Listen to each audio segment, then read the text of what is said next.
오늘 레위기 11장 41절에서 47절 말씀 통해서 거룩하라 라는 제목으로 말씀을 드리겠습니다. 저희가 레위기서를 읽고 있어요. 레위기서의 주제는 거룩하라예요. 거룩하라는 단어가 90번이 나옵니다. 그 거룩하라는 단어만 90번이 나오는 게 아니라 성별하라, 구별하라는 단어도 17번이나 나와요. 레위기 특징을 보면 우리는 보통 읽기 힘들다, 도통 모르겠다, 또 어떻게 보면 읽다 보면 이게 우리에게 필요한 책인가 그런 생각이 들 때가 너무 많이 있어요. 만약에 이 레위기라는 그 책이 필요하지 않았다면 하나님께서 뺐을 것입니다. 근데 이 책이 꼭 우리에게 필요하기 때문에 이 책을 여기다 두셨고 우리에게 읽게 하시고 이 말씀을 우리가 선포하게 하시고 또 이 말씀에서 우리가 하나님의 뜻대로 사는 방법을 알게 하시는 것을 볼 수 있습니다. 하나님은 이 말씀이 우리에게 얼마나 중요한지 성경 66권 중에서 하나님이 직접 말씀하신 부분이 가장 많은 성경이 레위기서예요. 신약에 보면 신약 복음서에 보면 빨간 글씨로 되어 있잖아요. 그건 예수님이 하신 말씀이 빨간 글씨로 되어 있잖아요. 레위기서를 이렇게 빨간 글씨로 썼다면 거의 다 빨갰을 것입니다. 그러니까 성경 66권 중에서 하나님께서 말씀하시는 그것이 가장 많은 책이다. 보통 여호와께서 모세에게 말씀하여 이르시되 1장 1절에도 보니까 여호와께서 해막에서 모세를 부르시고 그에게 말씀하여 이르시되, 여호와께서 모세에게 말씀하여 이르시되가 쉬운 6번이 나와요. 레위기서에. 그러니까 거의 다 하나님이 직접 말씀하시는 거라는 거예요. 레위기서 1장부터 10장까지 보면은 제사법에 대해서 나와요. 5가지 제사법. 그렇죠? 우리가 너무 잘 알잖아요. 번제, 소제, 하목제, 속제제, 속건제 이렇게 5가지 제사에 대해서 나옵니다. 이렇게 5가지 제사를 드리고 우리에게 어떻게 살아갈 것인가. 그러니까 1장부터 10장까지는 제사법이에요. 11장부터 27장 끝까지는 정결법이에요. 이렇게 하나님 앞에 예배드리는 너희는 어떻게 살아야 되는가를 우리에게 말씀하고 계시는 거예요. 그러니까 우리가 이 땅에 살면서 일주일 7일에 한 번씩 주일이 오잖아요. 주일 1시간 예배를 드리고 일주일이면 몇 시간이야? 168시간이죠. 1시간 예배를 드리고 167시간을 어떻게 살아가야 할 것인가를 말씀하고 계신다는 거예요. 그래서 오늘 11절에 보니까 11장 44절에 뭐라고 말씀하시냐면, 나는 여호와 너희 하나님이라. 내가 거룩하니 너희 몸을 구별하여 거룩하게 하고 땅에 기는 길짐승으로 말미암아 스스로 더럽히지 말라. 나는 너희의 하나님이 되려고 너희를 애굽 땅에서 인도하여 낸 여호와라. 내가 거룩하니 너희도 거룩할지니라. 내가 거룩하되 하나님의 속성 중에 가장 중요한 속성이 거룩이에요. 그러면서 내가 거룩하다 너희도 거룩하라고 말씀하시는 거예요. 그래서 하나님께서 먼저 하나님 앞에 어떤 제사를 드려야 되는지 말씀하고 있어요. 첫 번째 보니까 번제를 드리라고 말씀하시는 거예요. 번제는 짐승의 가죽만 벗기고 다 태워서 하제로 드리는 다 태워 드리는 제사를 하제라고 그래요. 그리고 그 후에 전제로 드린다는 건요, 하제, 전제, 거제, 요제 이렇게 있잖아요. 그 다 하제는 태워서 드리는 거. 전제는 태워서 드릴 때 그 제물에 포도주를 붓는 거. 거제로 드리라 그러는 거. 거제는 높이 올려, 제물을 올려서 드리는 거. 요제로 드리라는 것은 흔든다는 거예요. 흔들어서 하나님 앞에 드린다는 거예요. 그러니까 제사법에 따라서 이렇게 말씀을 하시는 거예요. 근데 하나님 앞에 번제로 드리는 건 온전한 헌신을 하나님 앞에 드리겠다고 하는 자원제사예요. 자원해서 드리는 제사. 소제는 곡물로 드리는 제사예요. 하나님께 드리는 희생제사라고 해요. 자기를 포기하고 하나님 앞에 희생하겠다라는 그런 마음으로 드리는 게 소제예요. 세 번째는 하목제사예요. 하목제는요, 하목을 위해서 드리는 거예요. 그러니까 감사제, 서원제가 다 하목제에 들어가는 거예요. 그리고 속죄제는요, 죄를 용서받기 위해서 드리는 제사예요. 이것은 자원제사가 아니고 의무적인 제사예요. 이거는 하나님 앞에 태워 태워서 드리는 제사예요. 하제로 드리는 제사란 말이에요. 속건제는 성물이나 이웃의 범죄한 경우 속죄를 이웃에게 내가 피해를 줬어. 또 이웃으로 인해서 내가 이웃에게 어떤 범죄를 했어. 또 물건을 잘못 만졌어. 이런 거를 모든 속죄를 하기 위해서 드리는 제사가 속건제라는 거예요. 이렇게 우리 하나님 앞에 번제, 소제, 하목제, 속죄제, 속건제를 드리고 난 우리에게 뭐라고 말씀하시냐? 의식부터 얘기하시는 거예요. 11장에. 정한 음식이 있고 부정한 음식이 있다는 거예요.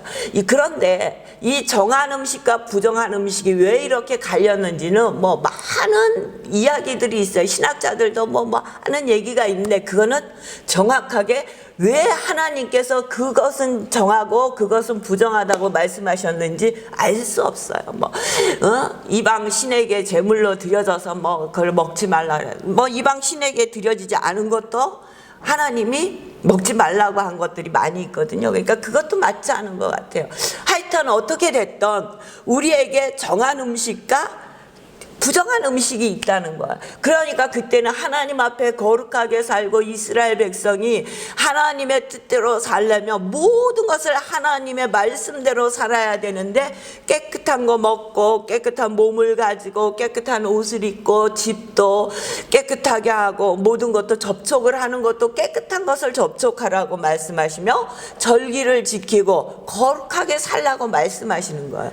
이렇게 정한 음식, 부정한 음식도 그것을 먹음으로 인해서 하나님을 생각하는 삶, 하나님의 뜻대로 사는 삶의 모습을 보이라고 이스라엘 백성에게 말씀하시는 거예요. 하나님은 그들에게 이렇게 많은 규례를 말씀하시면서 이유는 딱 하나예요. 거룩하라는 거예요. 딴 게 아니에요. 너희 거룩해라. 응? 아무거나 먹고 그냥 이방 사람하고 똑같이 먹고 가나안 들어가서 지금 시내산에서 율법을 주시는 거잖아요. 성막을 짓고 나서 성막에서 하나님께서 모세에게 말씀하시는 거예요. 이 이방 땅에 가나안 땅에 들어가서 그들의 문화를 따르지 말라는 거예요. 그들이 먹고 마시는 모든 것을 그들과 똑같이 살지 말라는 거예요. 너희는 내 거라는 거예요. 그러니까 나를 닮아라. 그러니까 하나님을 닮는 길은 우리가 구별되게 살아야 된다는 거예요. 세상 사람과 똑같이 살지 말라는 거예요. 응? 좀 세상에서 너희들에게 준 자리에서 구별되는 삶을 살아라.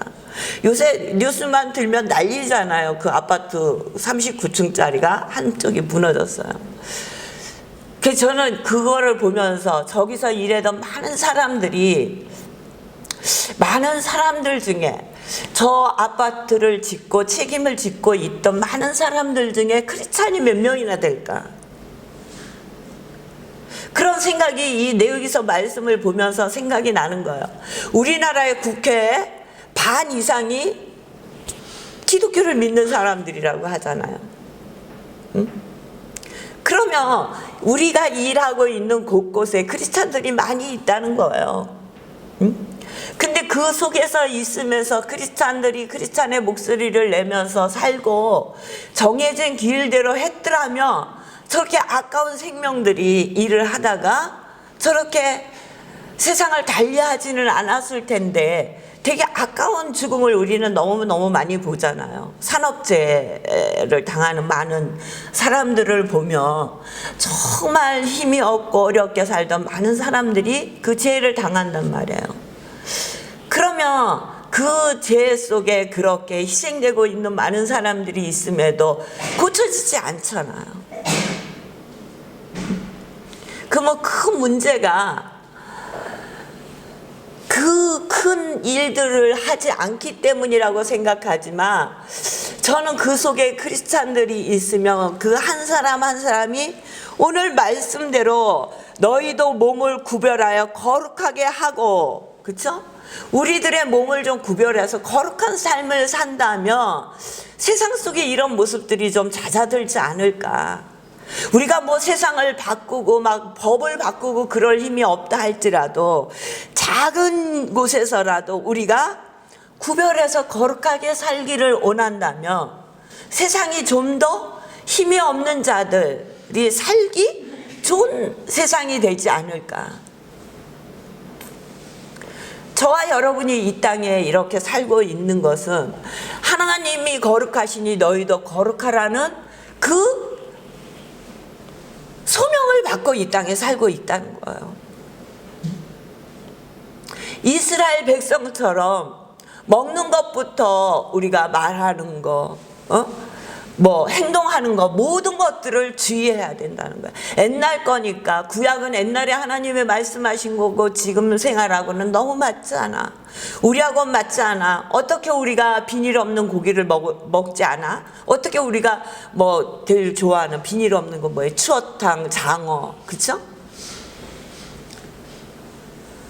어떻게 됐든 신약시대, 지금 시대에서는 그거를 부정하다고 얘기하지는 않지만, 그 음식 때문에 우리가 부정해지지는 않지만, 그렇죠? 우리의 삶 속에 구별하고 살아야 될 것들이 있다는 거예요. 그 구별하고 살아야 할 것들은 정말 하나님의 말씀대로 살아가는 거예요. 우리가 어떻게 그거를 다 알고 이거는 정하고 이거는 부정하고 이거는 어떻게 해야 될지 몰라요. 어떻게 해야 될지 모를 때도 너무 많이 있어요. 어떤 판단을 가지고 살아야 할지 모를 때도 너무 많이 있어요.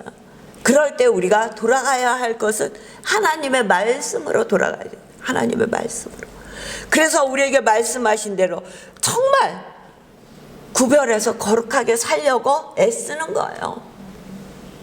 근데 너는 구별해서 거룩하게 못 살았으니까 너는 내 자녀 아니다 그러고 내버리시는 것이 아니라 우리에게 돌아올 수 있는 거예요. 예수 그리스도 안에서 하나님의 자녀 삼으시고 그 안에서 우리가 이 땅에 살면서 하나님 앞에 회개하며 살잖아요. 날마다. 알고도 지은 죄 모르고도 지은 죄 모든 것을 내어놓고 우리는 회개하며 사는 거예요. 그게 구별된 삶이에요. 우리의 삶이 막 똑바로만 가기 때문에, 정도로만 가기 때문에, 거룩하게만 살려고 하기 때문에 우리를 하나님의 자녀라고, 그리고 하나님의 자녀로 사는 것이 아니라 우리는 어차피 이 땅 속에 살지만, 그래서 어쩔 때는 이게 죄인지 아닌지도 모르고 살 때가 너무 많이 있지만, 그랬을 때에도 하나님께서 우리에게 길을 열어주셨어요. 회개할 수 있는 길. 그래서 우리가 알고도 지은 죄를 내놓고 회개하지만 하나님 앞에 기도할 때 모르고도 지은 죄를 내놓고 회개해야 된다는 거예요. 그래서 좀 세상 속에서 구별된 정말 하나님을 닮아가야 하는 사람으로 살아가려고 우리가 애쓰고 힘쓰고 기도해야 된다는 거예요. 우리는 많은 기도를 하고 살잖아요. 하나님 앞에 기도할 때마다 저부터라도 그래. 기도할 때마다 우리가 필요한 거, 지금 나에게 가장 중요한 문제를 내어놓고 기도하는데, 정말 우리가 잊지 않고 기도해야 할 것은 하나님 말씀 앞에 우리가 구별된 삶을 살고 있는가, 거룩하게 살려고 하고 있는가를 내어놓고 먼저 기도를 해야 된다는 거예요. 근데 우리의 필요를 구하기에 급급해서 우리는 내가 하나님 앞에 어떤 모습으로 살아가고 있는지 모르고 살아갈 때가 너무 많이 있다는 거예요. 네, 45절에 보고 또 19장에 봐도 나는 너희 하나님이 되려고 너희를 애굽 땅에서 인도하여 낸 여호와라. 나는 너희 하나님이 되려고, 이 말씀은요, 나는 너의 하나님이 되려고 너를 예수 그리스도를 통해서 구원해냈다는 거예요. 애굽 땅에서 이스라엘 백성들을 인도해내셨잖아요. 430년 동안, 430년 다는 아니지만 노예로 살고 그 속에서 그 생활에 묻혀서 살다가 어렵고 힘들게 살던 그들을 하나님은 10가지 재앙을 통해서 그들을 구출해내시잖아요. 근데 그렇게 구출해내신 이유가 뭐냐면 하나님이 거룩하니까 너희도 거룩하게 살라고 구출해내셨다는 거예요. 우리를 예수 그리스도를 이 땅에 보내주시고 예수 그리스도를 믿음으로 구원을 얻게 하신 것은 하나님이 거룩하니 너희도 거룩하라고 말씀하시는 그 말씀을 이루려고 우리를 구원시켜 주셨다는 거예요. 그래서 베드로전서 1장 15절에서 16절에 보면 오직 너희를 부르신 거룩한 이처럼 너희도 모든 행실에 거룩한 자가 되라. 기록되었을 때 내가 거룩하니 너희도 거룩할지어다 하셨느니라. 모든 행실에 거룩한 자가 되라고 말씀하시는 거예요. 내가 거룩하니 너희도 거룩할지어다. 거룩은 구약에서만 얘기하는 것이 아니라는 거예요. 예수 그리스도를 통해서 우리가 하나님의 자녀가 되었다는 것은 하나님이 거룩하시니 우리도 거룩한 삶을 살려고 하나님 앞에 맡기고 나아가는 거예요. 우리 스스로 거룩하게 살 수도 없고 거룩해질 수도 없어요. 그 거룩한 길을 열어놓으셨고 거룩하게 살려고 말씀하셨으니까 그렇게 살려고 하나님의 도우심을 받고 살아가는 거예요. 이렇게 거룩하게 살려면 우리 속에 하나님을 믿는 믿음이 있어야 된다는 거예요. 하나님이 어떠한 분이신지, 하나님의 사랑이 얼마나 크고 놀라운지 그 사랑을 믿을 줄 알아야 된다는 거예요. 그 사랑을 믿지 못하면 그 누구도 하나님 말씀 안에 살 수 없고 하나님의 말씀 따라 살 수 없다는 거예요. 제가 그저께 한 책을 봤는데 누즈벨트 대통령, 미국의 대통령에 대해서 쓴 글이 있더라고요. 그가 1858년에 뉴욕에서 태어났더라고요. 그는 태어나면서 소아마비를 알아서 다리를 절었다고 그래요. 그 누즈벨트 대통령 보면은 지팡이를 짚고 나오잖아요. 그리고 시력이 너무너무 나빠서 앞에 것도 잘 볼 수 없을 정도로 시력이 나빴대요. 그리고 어린이 천식이 걸려가지고 겨우겨우 정말 숨을 쉴 수 있을, 앞에 있는 촛불도 끌 수 없을 정도로 천식이 심했다는 거예요. 호흡곤란이 있었다는 거예요. 겨우겨우 연명하고 있는 그 아이에게 그의 아버지가 이야기를 했다는 거예요. 아들아, 너는 지금 너무 힘들지. 너가 가지고 있는 장애가 너를 힘들게 하는지 안단다. 그러나 네가 하나님을 믿는다면 네 장애는 장애로 끝나지 않을 것이다. 응? 하나님께서 너와 함께 하신다면 오히려 너의 장애 때문에 모든 사람이 너를 주목할 것이며 너는 진실로 역사의 신화 같은 기적을 남기는 놀라운 삶을 살 것이다. 장애 때문에 두려워하고 장애 때문에 숨는 것이 아니라 하나님이 함께 하시며 그 장애로 인해서 놀라운 기적을 남기는 놀라운 삶을 살 것이라고 얘기해 줬다는 거예요. 그가 그때부터 변화됐다는 거예요. 그래서 23살에 뉴욕주의 의회 의원이 되었고 뉴욕 주지사를 거쳐서 미국의 부대통령이 되었고 미국의 역사 중에 가장 어두운 시절에 미국의 신화를 재건한 대통령이 되었다는 거예요. 그리고 1906년에는 노벨 평화상을 수상한 누즈벨트 대통령이었다는 거예요. 그는 세상적으로 내놓을 것이 아무것도 없어요. 건강이 좋은 것도 아니고 눈이 잘 보이는 것도 아니고 남들 앞에서 건강을 감출 수 있는 걸음걸이를 하는 것도 아니고 천식이 있으면 얼마나 힘든지 알아요. 기침이 한 번 나면 어떻게 할 줄을 모르는 거예요. 밤에도 기침하기 시작하면 잠을 이루지 못해요. 어린이 천식도 굉장히 힘들대요. 더 힘들대요.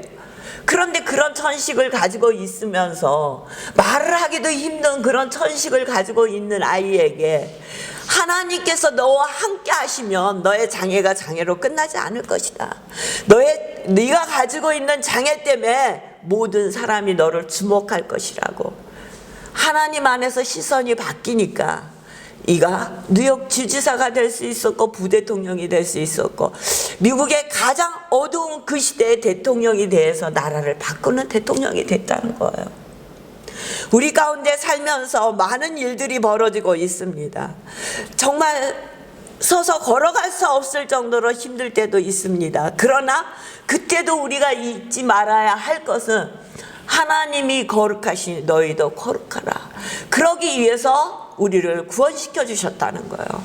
그렇게 살려고 우리를 선택해 주셨다는 거예요. 그렇게 살으라고 우리를 하나님의 자녀 삼아 주셨다고 말씀하시는 거예요. 내가 거룩하니 너희도 거룩하라고 말씀하시는 거예요. 저와 여러분의 삶이 하나님 앞에 거룩한 삶, 하나님의 말씀을 붙들고 나아가는 삶, 세상의 빛과 소금의 역할을 감당하는 믿음의 삶이 되시기를 주의 이름으로 축원합니다. 그 삶을 살기로 결단하는데 우리의 결단만을 가지고는 그 삶을 살아갈 수 없어요.